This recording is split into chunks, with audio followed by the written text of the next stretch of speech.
अस्सलाम वालेकुम व्यूवर्स, कैसे हैं आप सब।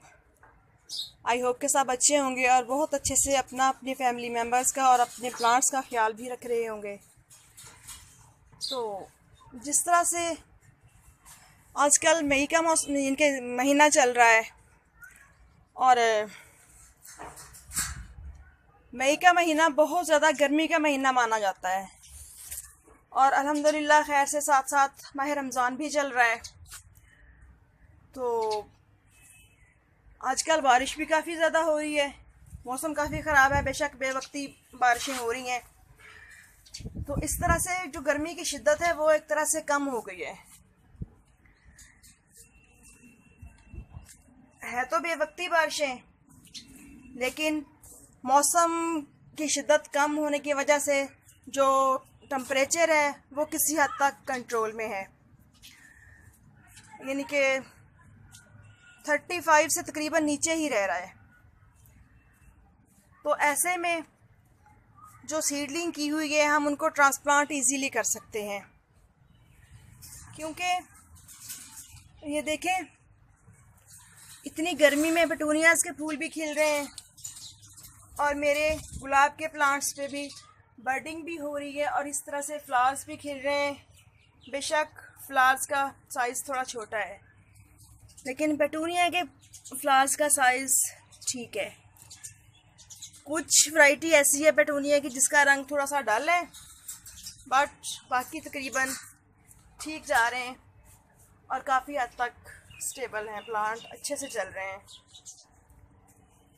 और ये भी मैंने तकरीबन लास्ट वीक कटिंग लगाई थी, इसमें देखिए कैसे अच्छी चल रही है। तो इधर मैंने कुछ सीडलिंग की हुई है, ऑनलाइन सीड्स जो मैंने मंगवाए थे जीनिया वगैरह के, लेकिन इस दफ़ा जो मैंने ऑनलाइन सीड्स मंगवाए हैं उनका रिज़ल्ट कुछ मुझे अच्छा नहीं मिल रहा। कुछ जर्मिनेट हो रहे हैं और कुछ बिल्कुल जीनिया का तो पहले जो मैंने सीडलिंग की थी बिल्कुल ही जर्मिनेट नहीं हुए। वो शायद सीड्स गंदे निकले, गलत थे, लेकिन मैंने तो अपनी तरफ से कोई कसर नहीं छोड़ी थी। इनकी मट्टी वगैरह बनाने में बहुत अच्छे से मट्टी बना के तो मैंने सीडलिंग की थी। ये देखें ये कितना प्यारा कलर है गोलियस का, और इस पर ये सीडलिंग शुरू हो रही है, फ्लावर्स आने शुरू हो गए हैं। तो चूँकि मुझे फ्लावर्स नहीं चाहिए, सीड नहीं चाहिए, तो मैं इनको पिंच कर दूँगी इस तरह से। तो ये मैंने बटरफ्लाई भी ग्रो की थी, तो ये देखें माशाल्लाह ये अच्छे से चल गई है। 3 प्लांट ग्रो किए थे, 3 सीड, तीनों ही चल गए हैं। तो मैं आज यानी कि जो टॉपिक है मेरा जिसमें मैं बात करना चाह रही हूँ वो ये था कि मैं आज ग्रीन चिली की वो जो मैंने सीडलिंग की हुई थी उसको रिपोर्ट करने लगी थी, इनके शिफ्ट करने लगी थी मैं प्लांटर्स में, ताकि मेरे प्लांट्स नॉर्मल मौसम में अच्छी तरह से स्टेबल हो जाएं, बजाय इसके कि फिर गर्मी बहुत ज़्यादा हो जाए और मेरे प्लांट्स को इनके छोटे छोटे मुन्ने प्लांट्स हैं उनको परेशानी ना हो। तो चले, ये वही वाला मेरा हाइबिस्कस का प्लांट है और इसमें ही नीचे मैंने सीडलिंग की हुई है। तो मैं इसकी सीडलिंग को निकालूंगी और ट्रांसप्लांट करती हूँ, आपके साथ शेयर करती हूँ। ये देखें माशाल्लाह अच्छे प्लांट्स हैं और तकरीबन शिफ्ट करने के काबिल भी हो चुके हैं। इस तरह से जो बड़े बड़े होंगे उनको मैं निकाल लूँगी। इनके बेबी प्लांट्स को बहुत धीरे से, बहुत हल्के हाथ के साथ आपने इस तरह से निकालते जाना है, बहुत इजीली निकल जाते हैं क्योंकि पॉट की मिट्टी अभी गीली है। तो इस तरह से हल्के हाथ से निकाल के इनको मैं दूसरे प्लांटर में लगा दूंगी जहाँ जहाँ जगह मिलेगी।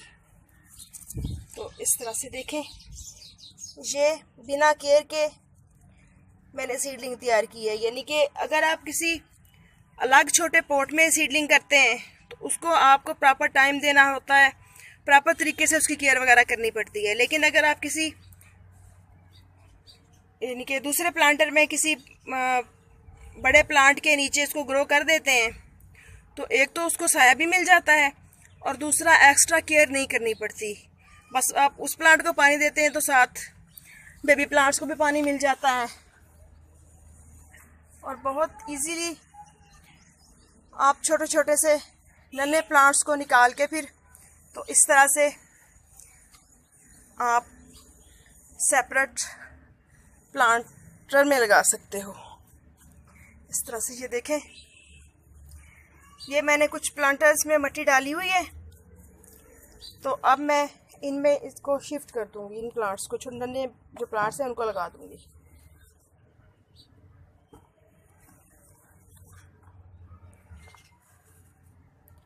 तो करना कुछ भी नहीं होता, बस जस्ट हल्के हाथ से प्लांट को उठा के तो हमने इस तरह से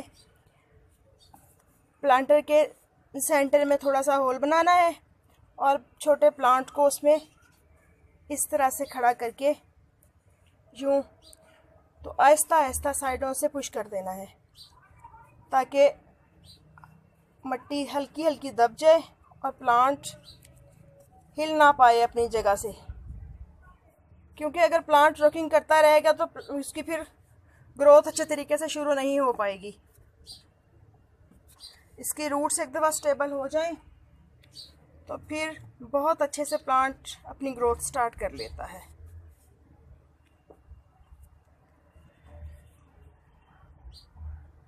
इस तरह से ये देखें,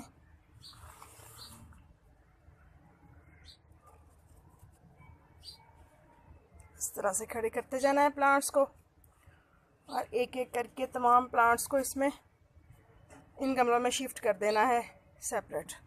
और जब प्लांट और बड़े हो जाएंगे, यानी कि काफ़ी अगर बड़े हो जाते हैं तो फिर हम इनको मज़ीद बड़े पॉट में शिफ्ट कर देंगे अगर ज़रूरत महसूस हुई तो। और जो छोटी छोटी सी सीडलिंग होती है ये बहुत आसानी के साथ चल जाती है। और इन गमलों में मैंने जो मिट्टी डाली हुई है उसमें भी भालू मिट्टी, सैंड और गोबर खाद शामिल है। इनके उनका कम्बिनेशन बना के तो मैंने फिर गमलों में मिट्टी भरी थी इस तरह से।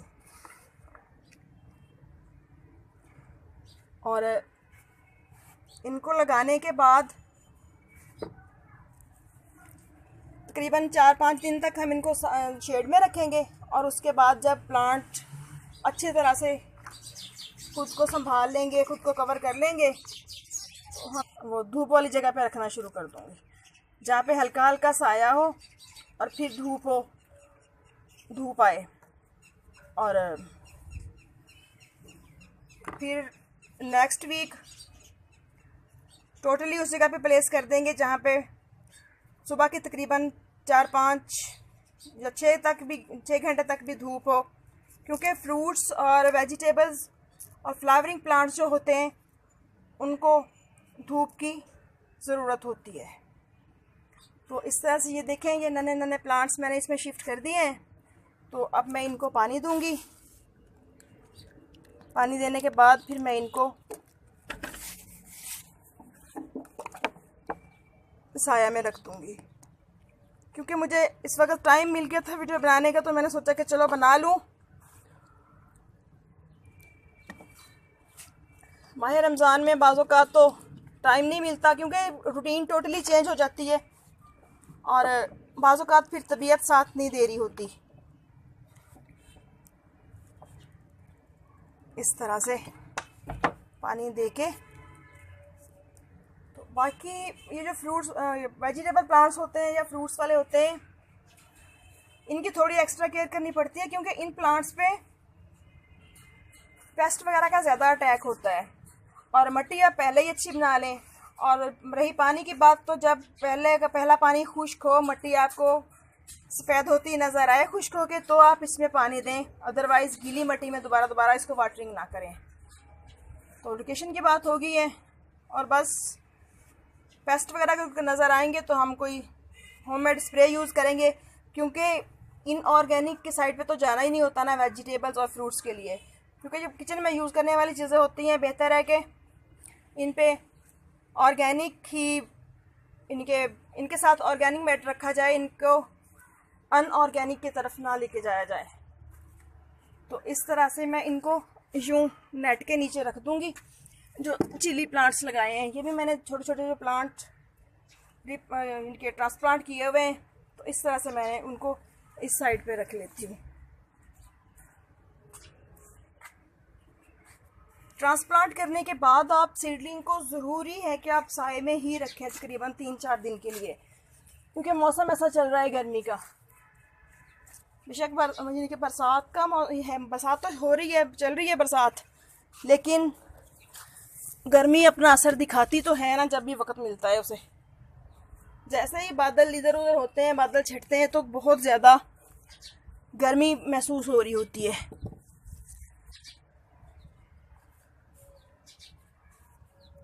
और केमिकल वाला खाद भी नहीं डालना, जस्ट ऑर्गेनिक खाद डालना इनको। इस तरह से सारे प्लांट मैंने इधर साए में रख लिए हैं, इस तरह से। तो ओके फ्रेंड्स, फिर मिलेंगे नेक्स्ट वीडियो में नेक्स्ट टॉपिक के साथ। दुआ में याद रखिएगा और मेरे चैनल को सब्सक्राइब करना मत भूलिएगा। ओके, अल्लाह हाफिज़।